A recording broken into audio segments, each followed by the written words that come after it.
할렐루야. 2월 9일 화요일입니다. 오늘 하나님께서 저에게 큰 은혜 주시는 복된 하루가 될 수 있기를 주님의 이름으로 축복합니다. 함께 하나님의 말씀을 읽겠습니다. 생명의 삶 2월 9일 본문 마태복음 12장 1절에서 21절까지의 말씀입니다.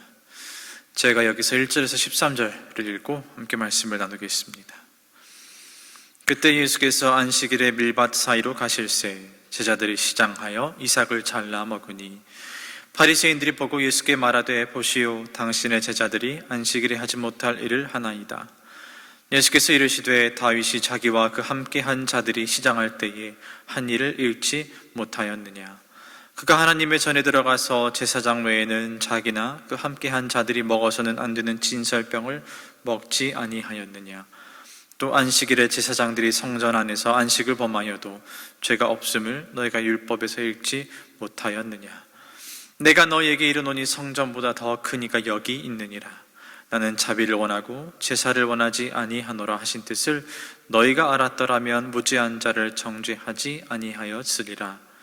인자는 안식일의 주인이라 하시니라. 거기에서 떠나 그들의 회당에 들어가시니 한쪽 손 마른 사람이 있는지라. 사람들이 예수를 고발하려 하여 물어 이르되 안식일에 병 고치는 것이 옳으니이까. 예수께서 이르시되 너희 중에 어떤 사람이 양 한 마리가 있어 안식일에 구덩이에 빠졌으면 끌어내지 않겠느냐. 사람이 양보다 얼마나 더 귀하냐. 그러므로 안식일에 선을 행하는 것이 옳으니라 하시고 이에 그 사람에게 이르시되 손을 내밀라 하시니 그가 내밀매 다른 손과 같이 회복되어 성하더라. 아멘. 예수님은 늘 많은 사람들과 함께 다니셨습니다. 주님을 따라다니면서 하나님의 말씀을 듣고 또 기적을 경험하는 사람들이 늘 주님을 쫓았던 거예요. 갈릴리로 가셨다 하면 사람들이 갈릴리까지 가고 또 갈릴리에 있는 사람들이 나오고 유대 땅으로 가셨다 하면 유대 땅까지 쫓아가고 또 유대 땅에 있는 사람들이 예수님을 마중 나오곤 했습니다. 이게 너무 심할 때는 주님께서 혼자 있으시기 위해 홀로 기도하시고자 그 자리를 떠나신 경우도 있었습니다. 그런데 예수님을 쫓아다녔던 사람들이 예수님이 보여주셨던 그 능력과 가르치셨던 하나님의 말씀, 그것 때문에 쫓아다닌 사람만 있었던 것은 아니었어요. 그 중에는 어떻게 하면 내가 예수님을 잡을 수 있을까? 어떻게 하면 저 사람을 책잡아서 곤경에 빠뜨릴 수 있을까 생각하는 사람들이 있었습니다. 예수님을 눈의 가시처럼 여기던 사람들이 있었던 거예요. 그리고 오늘 본문의 말씀에 그 사람들이 등장합니다. 바리새인들이 등장해요. 자, 바리새인들이 어떤 한 광경을 목격하게 됩니다. 예수님의 제자들이 안식일인데 무슨 일을 하는 거예요. 무슨 일을 했느냐? 이 밀밭에서 보리를 이삭을 잘라다가 베어 먹는 것을 이 바리새인들이 보게 됩니다. 용납이 안 되는 행동이에요. 안식일에 어떻게 일을 할 수가 있는가? 노동을 할 수가 있는가? 이게 용납이 되지 않았습니다. 그리고 생각하는 거예요. 잘 걸렸다. 예수의 제자들이 잘못을 했으니 우리가 예수에게 가서 따져야겠다. 예수를 곤란하게 할 수 있겠다. 이런 생각이 든 겁니다. 그래서 예수님께 가서 이렇게 말해요. 보십시오. 당신의 제자들이 안식일에 해서는 안 될 행동을 했습니다. 이삭을 베어 먹었습니다. 이게 어떻게 된 겁니까? 하고 따지는 거예요. 자, 잘못은 제자들이 했어요. 그런데 누구에게 따집니까? 예수님께 따집니다. 그러니까 바리새인들은 예수님에게 불만이 있었던 사람들이에요.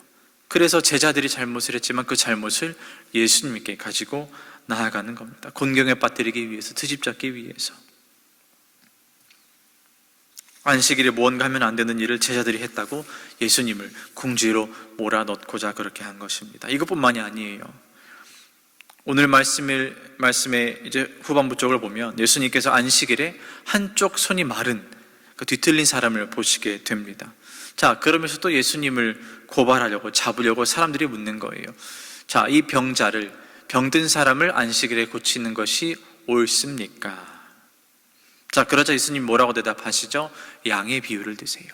자, 너희가 생각해봐라. 안식일에 길을 가고 있다가 어느 양이 빠졌다. 구덩이에 빠졌는데 너희가 그 양을 그냥 가만히 내버려 두겠느냐? 당연히 건져내지 않겠느냐? 하물며 양인데 사람은 얼마나 더 귀하냐 하고 말씀하시는 거예요.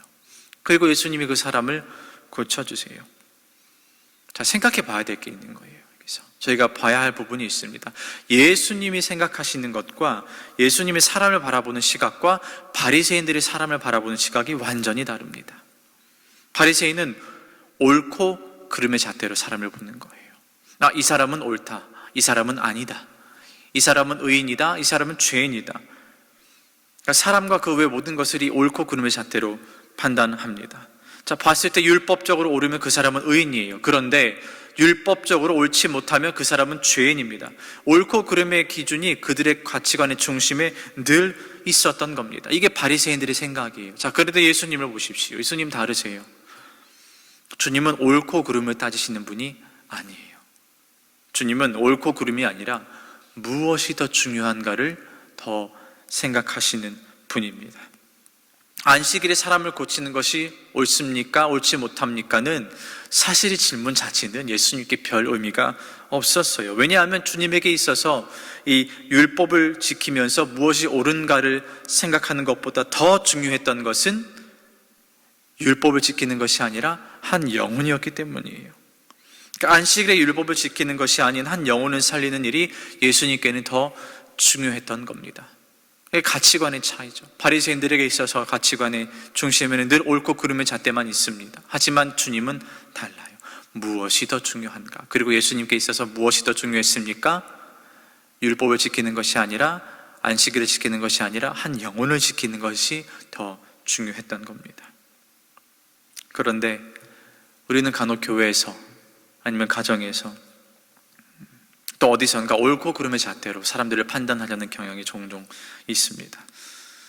가정에서 자녀가 잘못하였다면 그 잘못한 걸 놓고서 옳고 그름의 기준을 놓고서 그 자녀를 벌합니다. 교회에서 어떤 성도가 잘못하였으면 그 성도는 죄인이 되는 거예요. 판단을 하는 겁니다. 예를 들어 주일에 어떤 부분에서 어떤 부서에서 섬기기로 하였는데 어떤 일이 있어 나오지 못하게 됐습니다. 자, 그러면 그 나오지 못하게 된 결과만 놓고서 그 사람을 판단하는 거예요. 그런데 이것은 바리새인의 생각이에요. 이건 바리새인의 잣대입니다. 자, 같은 상황에서 주님은 어떻게 생각하고 말하셨을까요? 자녀가 잘못하였다면 옳고 그름의 잣대를 놓고서 자녀를 판단하는 것이 아니라 무엇이 잘못되었는가, 왜 이런 일이 일어나게 됐는가에 더 초점을 맞추시는 거예요. 그러니까 그 결과에 초점을 맞추시는 것이 아니라 그 자녀에게 초점을 맞추시는 겁니다. 봉사하지 못하게 된 성도도 똑같습니다. 주님이었다면 무슨 일을 하고 하지 않았는가에 주목하는 것이 아니라 왜 이 사람이 이런 결정을 하게 되었는가, 왜 나오지 못했을까, 그 사람에게 주목하시는 거예요. 다시 말하자면 주님은 무엇이 아니라 그 결과가 아니라 왜, 그 과정을 더 중요하게 생각하시는 분이라는 겁니다. 생각해 보십시오, 여러분. 만약에 주님이 과정보다 결과를 생각하시는 분이었다면 죄인된 저와 여러분을 주님이 보셨을 때 어떻게 하셨을까요? 만약에 주님이 옳고 그름의 잣대로 사람을 판단하는 분이셨다면 우리가 죄인된 그 즉시 우리는 다 죽었을 겁니다. 우리에게 두 번 다시 기회는 없는 거예요. 만약에 주님이 결과에 집중하시는 분이었다면 그렇게 됐을 겁니다. 하지만 주님은 결과보다 과정에, 그리고 사람에 더 집중하시는 분입니다. 우리는 죄인인데도 불구하고, 결코 하나님께 닿을 수 없는 존재들인데도 불구하고 하나님께서 예수님을 우리 가운데 보내셨어요. 왜냐하면 옳고 그름의 잣대로 우리를 판단하지 않으셨기 때문에 그렇습니다. 주님은 우리가 죄인 된 것에, 그 결과에 주목하시지 않고 무엇이 더 중요한가를 생각하셨던 거예요. 그래서 예수님을 우리에게 보내심으로 나에겐 너희들이 더 중요하다 말씀하여 주셨습니다. 이게 주님의 속성이에요. 율법을 따라서 영혼을 내버려 두는 게 더 중요한가, 아니면 율법은 내버려 두고 영혼을 건져내는 게 더 중요한가? 그리고 주님은 영혼을 더 중요하게 생각하셨습니다. 그래서 저와 여러분이 오늘날 이 시간 하나님께 예배를 드리고 또 주님을 주라 고백할 수 있게 되는 것입니다. 예수님은 오늘 이 말씀을 하시면서 바리새인들에게 이 점을 알려주시고자 하신 겁니다. 자신의 들보는 보지 못하면서 남의 들보는 기가 막히게 찾아내는 이 사람들에게 너희는 무엇이 더 중요한지를 한번 생각해 봐야 한다. 옳고 그름의 잣대로는 너희가 누구를 판단할 수 없다. 왜? 너희도 죄인이기 때문에. 왜냐하면 성전 정화 사건만 봐도 그렇습니까? 당시의 종교 지도자들과 바리새인들이 얼마나 부패했습니까? 말로는 하나님을 사랑한다 하면서 그 마음속에는 돈이라는 주인을 섬기고 있었던 거예요. 그 누구보다도 앞장서서 본이 되어서 먼저 선자가 되어야 하는데 그 사람들은 위선자가 되었었습니다. 본이 되지 못했던 거예요. 그러면서 스스로는 내가 다른 사람들보다 낫다, 내 종교 생활이 저 사람보다 더 낫다, 더 잘하고 있다란 이 자아도취감에, 이 허세에 빠져 살았던 겁니다. 무엇이 더 중요한지 모른 채 자신의 들보는 보지 못하면서 남의 들보만 찾아다니는 사람들, 옳고 그름의 잣대를 나의 자신에게는 적용하지 않으면서 다른 사람에게 적용했던 사람들이 이 당시의 바리새인들과 종교 지도자들이었습니다. 광장의 성도 여러분, 예수님께서 오늘 저와 여러분에게 주시고자 하는 마음이 이 말씀에 녹아져 있습니다.